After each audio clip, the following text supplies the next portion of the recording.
Graf. Graf adalah kumpulan noktah atau simpul di dalam bidang dua dimensi yang dihubungkan dengan sekumpulan garis. Graf dapat digunakan untuk merepresentasikan objek-objek diskrit dan hubungan antara objek-objek tersebut. Representasi visual dari graf adalah dengan menyatakan objek sebagai noktah, bulatan atau titik yang bisa disebut vertex. Sedangkan hubungan antara objek itu dinyatakan dengan garis atau edge. Di situ terdapat G, yaitu V dan E, di mana G-nya sendiri itu adalah graf dan tanda V itu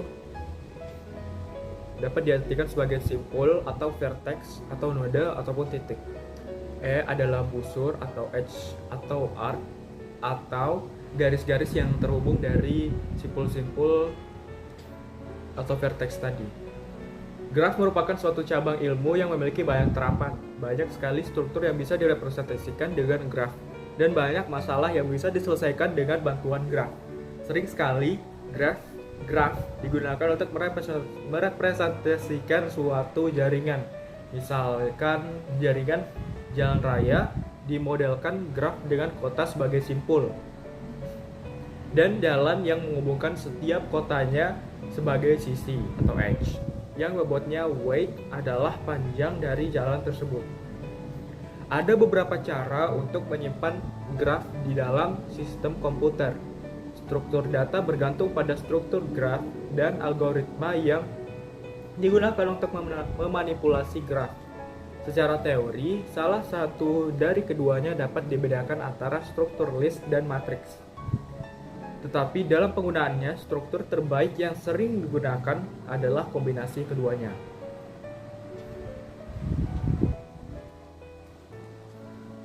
Yang pertama ada graf tak berarah, atau bisa disebut undirected graph atau non-directed graph.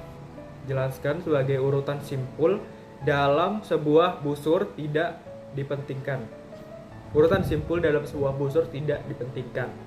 Misal, busur S1 dapat disebut busur AB atau BA berarah, atau bisa disebut directed graph. Graf berarah ini itu urutan simpulnya mempunyai arti. Jadi, misal busur A ke B adalah S1, sedangkan busur B ke A adalah E8. Jadi masing-masing simpul A ke B atau B ke A itu mempunyai edge yang berbeda atau garis arahan yang berbeda. Ketiga, selanjutnya ada graf berbobot atau bisa disebut weighted graph. Graf berbobot ini itu memiliki pengertian, jadi jika setiap busur mempunyai nilai yang menyatakan hubungan antara dua simpul, maka busur tersebut dinyatakan memiliki bobot. Nah, bobot sebuah busur dapat menyatakan panjang sebuah jalan dari dua buah titik, jumlah rata-rata kendaraan per hari yang melalui sebuah jalan, dan lain-lain. Nah, pada gambar di sini kita bisa melihat contohnya pada simpul D ke simpul C itu terdapat undirected graph. Simpul D ke C itu memiliki panjang yang berbeda daripada simpul-simpul lainnya. Nah, itu artinya dinamakan simpul yang berbobot. Selanjutnya tree. Tree dalam pemrograman merupakan struktur data yang tidak linear atau non-linear yang digunakan terutama untuk merepresentasikan hubungan data yang bersifat hierarkis antar elemen-elemennya.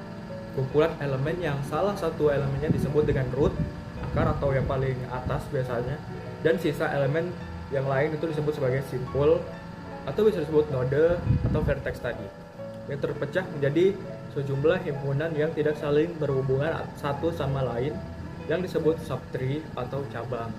Yang bisa dibedakan dari graf dengan tree dari gambar ini itu yang pertama, pada tree itu kan tidak terdapat cycle.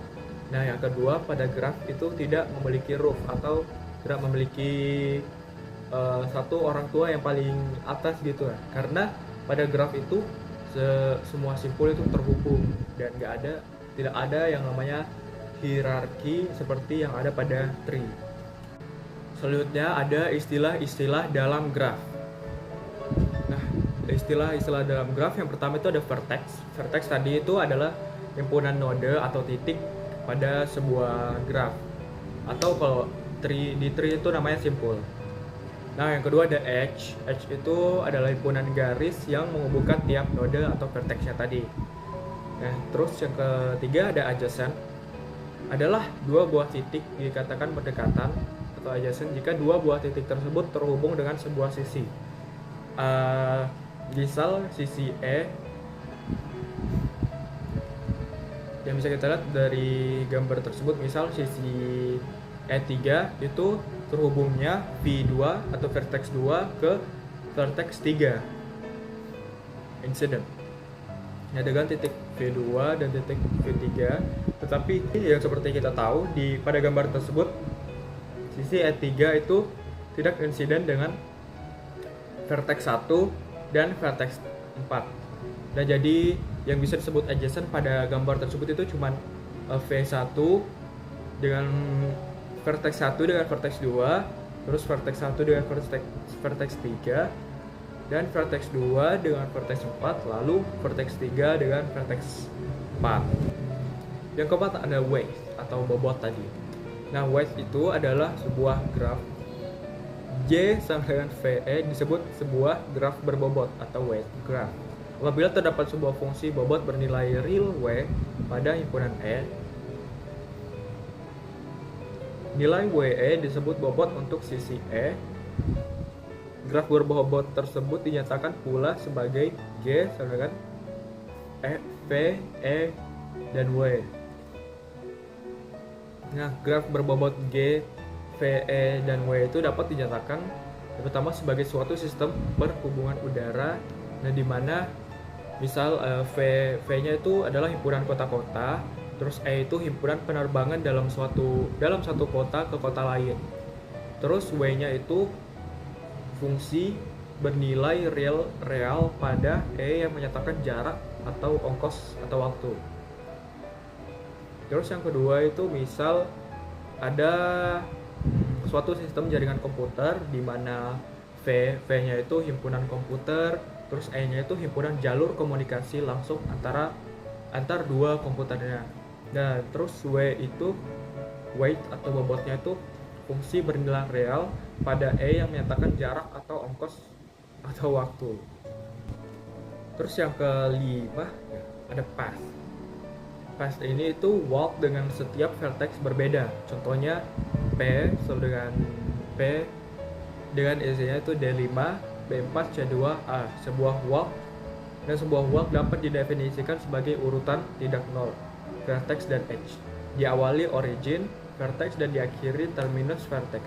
Dan setiap dua edge berurutan adalah series. Sebagai contoh, W itu ada A1, B3, C4, B1, dan A2. Selanjutnya ada cycle. Siklus atau sirkuit lintasan yang berawal dan berakhir pada simpul yang sama. Selanjutnya representasi graf dalam bentuk matriks. Yang pertama ada adjacency, matriks graf tak berarah. Nah, pada gambar tersebut itu penjelasannya, matriks yang digambarkan pada gambar 1B merupakan representasi dalam bentuk adjacency matriks dari graf yang digambarkan pada gambar 1A. Nah, beberapa hal yang dapat dilihat atau dapat diterangkan pada adjacency matriks tersebut adalah sebagai berikut. Pertama, matriks yang terbentuk adalah matriks bujur sangkar N kali N, di mana N adalah jumlah simpul yang ada dalam graf tersebut. Matriks ini menyatakan hubungan antara satu simpul dengan simpul yang lainnya. Selanjutnya matriks yang terbentuk adalah matriks simetris dengan sumbu simetris adalah diagonal dari titik kiri atas ke titik kanan bawah. Selanjutnya, data yang terdapat baik dalam baris maupun kolom itu dapat menyatakan degree sebuah simpul. Nah, contoh baris D maupun kolom D, jumlah angka satunya adalah 3 buah. Nah, di mana jumlah ini menyatakan degree simpul D. Selanjutnya yang kedua, adjacency matrik graf berarah. Matrik yang digambarkan pada gambar 2B merupakan representasi dalam bentuk adjacency matrik dari graf yang digambarkan pada gambar 2A. Beberapa hal yang dapat dilihat atau dapat diterangkan pada adjacency matrik tersebut adalah sebagai berikut. Yang pertama itu matrik yang terbentuk adalah matrik bujur sangkar N kali N, di mana N itu jumlah simpul yang ada dalam graf tersebut. Matrik ini menyatakan hubungan antara simpul satu dengan simpul yang lainnya. Selanjutnya, matrik yang terbentuk mungkin simetris, mungkin juga tidak simetris. Menjadi simetris bila hubungan antara dua buah simpul, vertex 1 dan vertex 2 terdapat busur dari vertex 1 ke vertex 2 dan juga sebaliknya. Hal pokok yang dinyatakan oleh matriks ini adalah busur yang keluar dari suatu simpul. Dengan demikian, data yang terdapat dalam suatu baris dapat dinyatakan out degree simpul yang bersangkutan. Nah, contohnya tuh jumlah elemen yang nilainya 1 pada baris B adalah 3 elemen. Ini menyatakan jumlah out degree dari simpul B adalah 3 buah. Selanjutnya, data yang terdapat dalam suatu kolom dapat dinyatakan in degree simpul bersangkutan. Contohnya itu jumlah elemen yang nilainya 1 pada kolom kolom B ada 2 elemen. Nah, ini menyatakan in degree simpul B adalah 2 buah. Selanjutnya yang ketiga, adjacency matrik graf berbobot tak berarah. Nah, pada adjacency ini, nilai yang ada dalam tiap elemen matrik menyatakan bobot busur yang menghubungkan 2 buah simpul yang bersangkutan. Untuk 2 buah simpul yang tidak berhubungan langsung oleh sebuah busur, maka dianggap dihubungkan oleh sebuah busur yang nilai bobotnya tak terhingga. Nah, dalam pemrograman, karena keperluan algoritma, maka dari total bobot seluruh busur yang ada atau yang mungkin ada. Nah, contohnya pada gambar 3A itu simpul A dan C tidak berhubungan langsung melalui sebuah busur. Maka untuk elemen matrik yang bersangkutan diisi dengan nilai 999 karena nilai 99 dalam kasus ini cukup mewakili nilai tak terhingga.